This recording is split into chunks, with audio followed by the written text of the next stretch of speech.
Hey dudes, welcome to Splat from the Past, the only 80s themed horror and sci-fi show where things can get totally radical. Now today, I will be welcoming Miguel Nunez, my sixth guest from Joy of Sex, my sixth guest from Friday the 13th Part 5, A New Beginning, my sixth guest from Return of the Living Dead. I know it's starting to sound satanic, but it's true. And he's been in so many great movies. Dangerously Close. He was on Tour Duty, that Vietnam show. Leprechaun in Space. He's done a lot of great work, and I'm having him on the show today. He's, of course, also a producer and director and has his own production company. And he's also worked with Eddie Murphy a bunch of times. You know, he was in Lethal Weapon. He was cut out, but then he was in Lethal Weapon 3. And I'm going to find out about all that stuff today, and I can't wait. It's going to be super cool. Just in time before Thanksgiving. So yeah, here is my interview with Miguel Nunez. Welcome to the show, Miguel. How are you today? I'm good. We on right now? Yeah. Okay, hey. How are you, brother? I'm pretty good, you know, getting ready for Thanksgiving. Same here. I'm just trying to get me rolling. Yeah. Ready to eat. I'm still eating chocolate cake as we speak. This is such a great honor. Thank you for taking the time today. All right, let's get it on. So, going back in time, did you gravitate toward acting early on in your childhood? Since I was a child, it's the only thing I ever wanted to do. Yeah. Did you do a lot of school plays and community theater and all that? None of that. I was from a little town in North Carolina, a little farm. Mm-hmm. And I don't know where it came from, but ever since the day I could speak, I said I was going to be a movie star. That I was going to be in the movies and on TV. Even before I ever watched TV, I don't even think, now that I think back, I didn't even know what a movie star was at the time. Mm-hmm. I said I was going to live in California, and I was going to be on in the TV and the movies. I told everybody that, and everybody said, how is that possible? You're poor, you're black, you're skinny, you're ugly. You live in Wilson, North Carolina on a farm. It's not going to be possible. And I told everybody that would listen, I guarantee you it's going to happen. I did not know how. I just knew it from the day I could speak. My mom said the first time she spoke, and I told her, when I become a movie star, I'm not going to buy you nothing. and then I graduated from high school and ran away to California, lived in the streets, get out of the trash, did everything I needed to do, pursued my career. Oh my God! You didn't have a car that you could stay in while you were homeless? A car? No. Wow. I just graduated from high school. I didn't have nothing. I just lived in the streets. I didn't even think about what I was going to do when I got here. I would concentrate on the finish line. I knew what was going to happen in my heart and soul, and I never let anybody tell me anything differently. Wow. That's why I tell everybody else, don't nobody have to believe it's you but you. Don't let anybody determine what your capabilities are or aren't, or what you can accomplish or you can't. Exactly. Wow. Yeah, and back in those days too, LA was much different. You could squat anywhere, and there wasn't that much homeless people in those days. Exactly. But I ended up living at the university, so that wasn't like in the street. Mm-hmm. Yeah. Wow. So did you study with any prominent teachers out there? I never did. You know, when I first got here, I got my first job. I got most of my jobs before I ever even took an acting class. Wow. I took an acting class for 1 week, and that was it, my entire career. So for a lot of the time, you were just self-taught. I just did it from the moment I went on my first audition. I got it. Got an agent, and I think the next 47 auditions he sent me on, I probably got 42 before I even knew what an acting class was. Wow. Your first movie on IMDb is National Lampoon's Joy of Sex. Mm-hmm. You're my sixth guest from that movie. What do you remember about that one? Absolutely nothing. It was an uneventful. I forgot about that movie until you just said. It was what? Until you just said that, I forgot about that movie. Yeah, It was an uneventful experience then. How about? Just that, I was happy to be in a movie. That's it. Yeah. You're also my sixth guest from Friday the 13th Part 5, A New Beginning. Are you just amazed at the impact of that franchise has had? Absolutely. And I admit it. Yeah. It already had, by the time 5 came out, it already had like a following. Not like it does now, but it's good for me. I was from a farm in North Carolina, and I like horror movies, but I had no idea what I was getting into. I was just kind of 13 horror movie. That's it.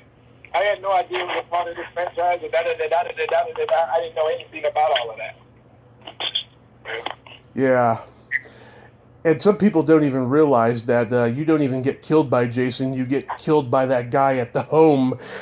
What was it? What was it like shooting that scene in the porta potty? That was one of my first movies I thought I did in my life. That was the first movie I thought I did. Was Friday the 13th. I didn't know what you call it until before. I think Friday the 13th was first. All I remember, I thought it was my first job. I remember just going in there and just doing it. I don't remember anything more about it. I just remember, like I said, I didn't know about Friday the 13th. All I said is, I want to be in a horror movie and have somebody kill me. And then I just said, go in there and just be real. Don't be a horror movie guy.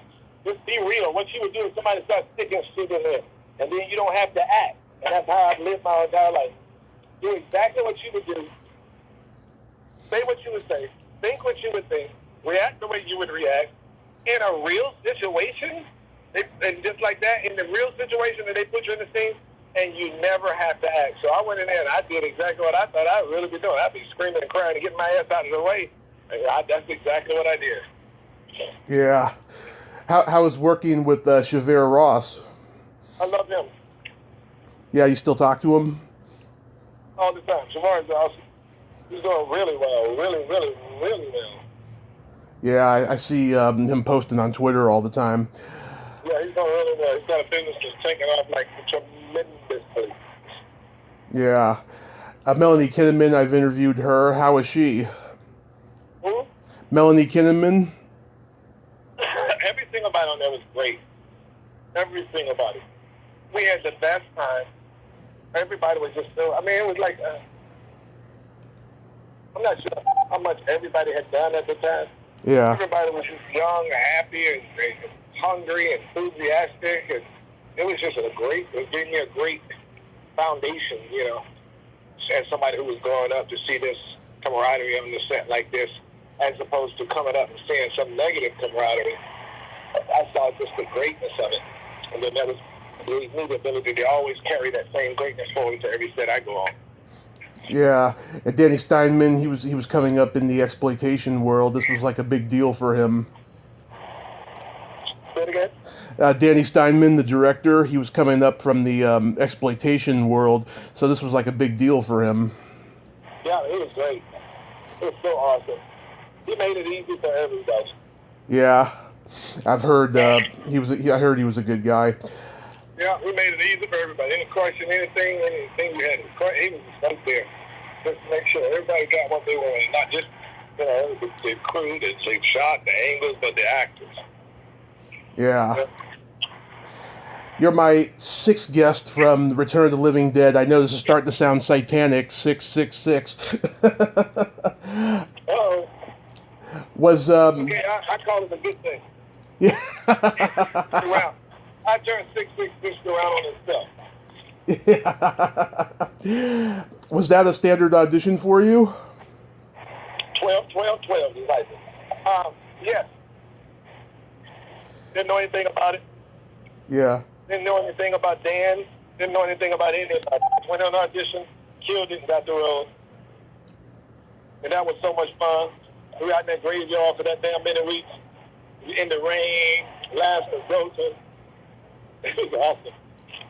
Yeah, I mean, this movie has always had kind of an aura about it because Dan didn't get along with certain people, but you had a good experience working with him, I presume. I did, because somebody was, when they were talking about that, Yeah.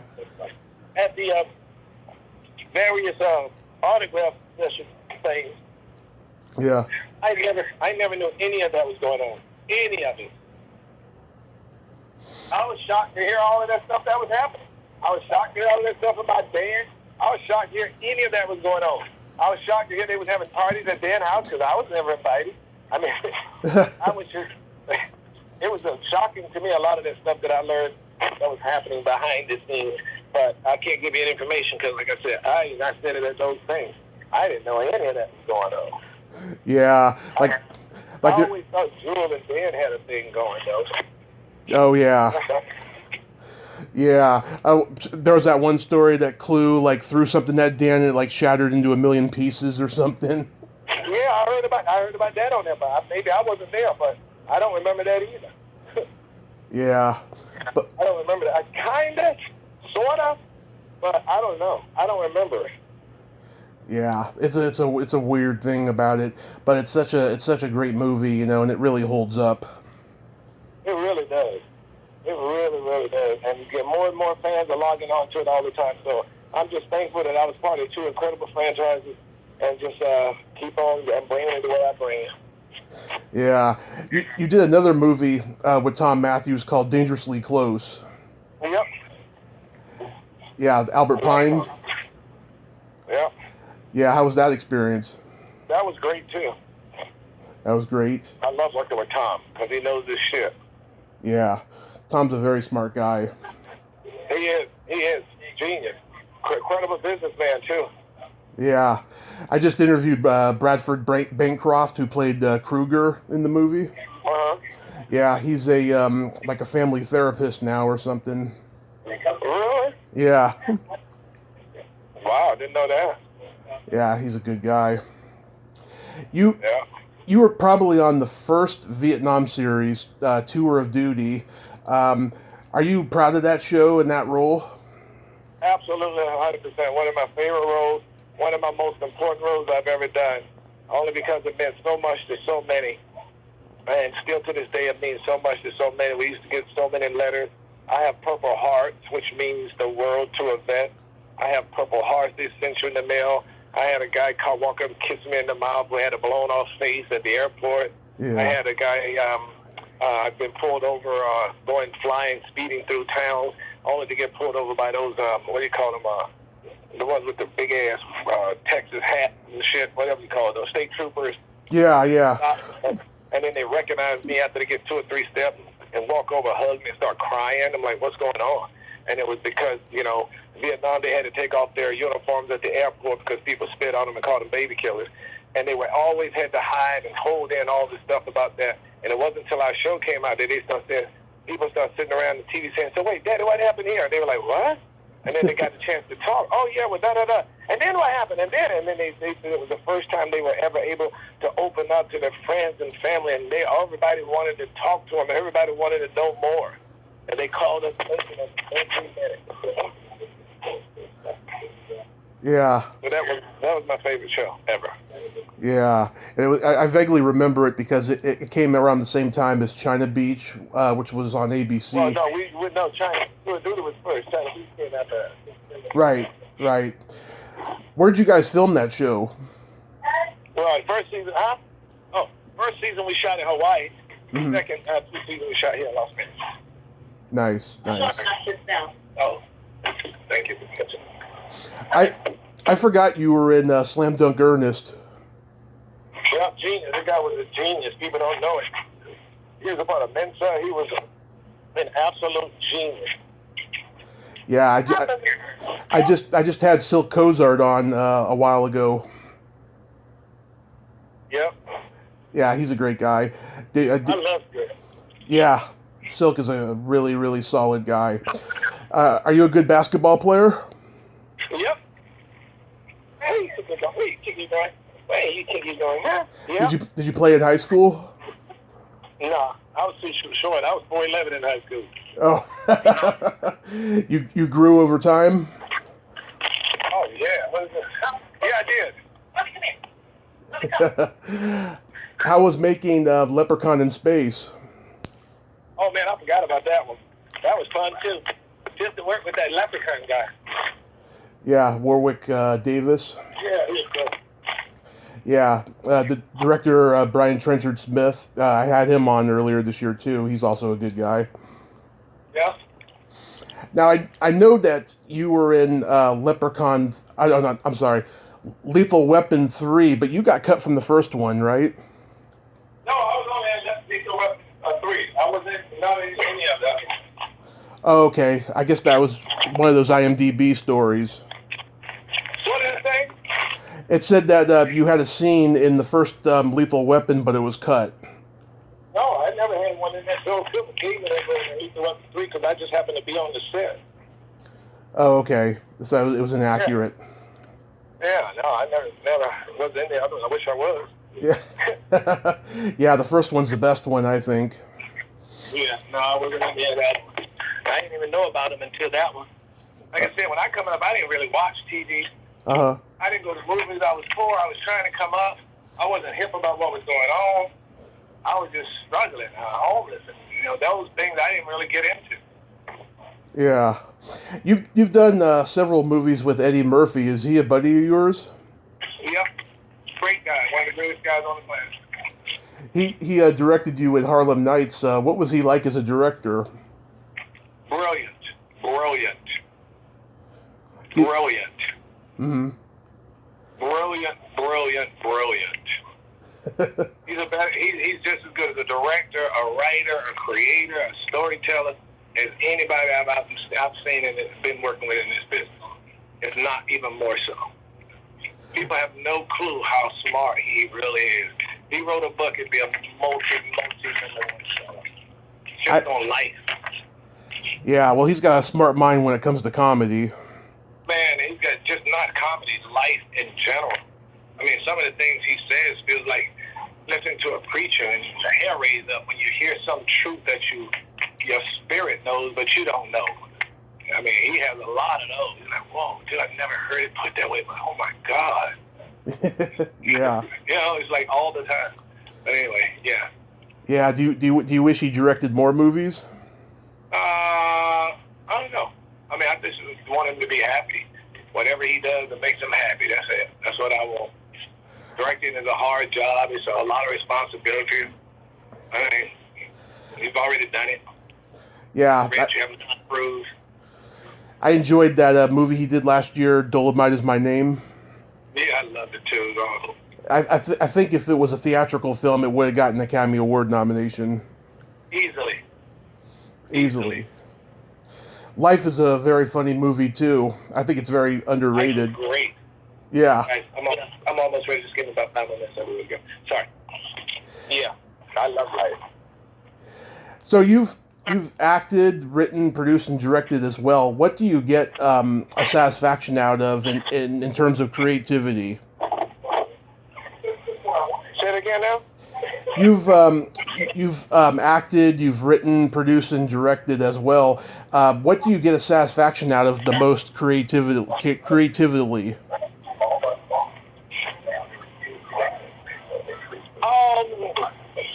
Working with other people, helping them develop their craft, helping them to get it right, seeing them deliver it right.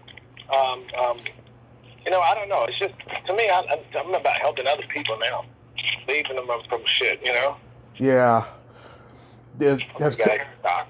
Has COVID really re-examined your priorities in terms of helping people?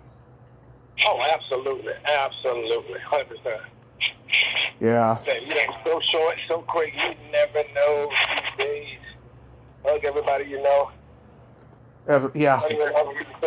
All of that, you have to.